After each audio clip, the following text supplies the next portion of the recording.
বাবারে কি গরম বাইরে, তার মধ্যে রাস্তাঘাটে এত জ্যাম। উফ, আজকেই কেনাকাটার চক্করে না মাথা ঘুরে আজকে আমি পড়েই যেতাম। এত গরম পারছিলাম না আর। উফ,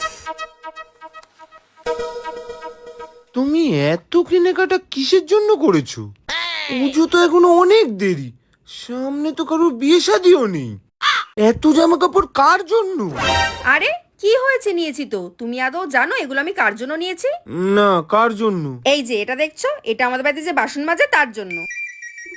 আর এটা দেখছো যে আমাদের বাড়িতে ঘর ঝাড় দেয় আর ঘর মোছে তার জন্য। আর এটা হচ্ছে যে আমাদের বাড়িতে রান্না করে তার জন্য। আর এটা হচ্ছে যে আমাদের বাড়িতে কাপড় কাচে তার জন্য। আচ্ছা ঠিক আছে হয়েছে। এই এক মিনিট, আমাদের বাড়িতে তো কোনো কাজের লোক নেই। সব কাজ তো তুমি নিজেই করো। তার মানে? না যাই, আমার অনেক কাজ পড়ে আছে।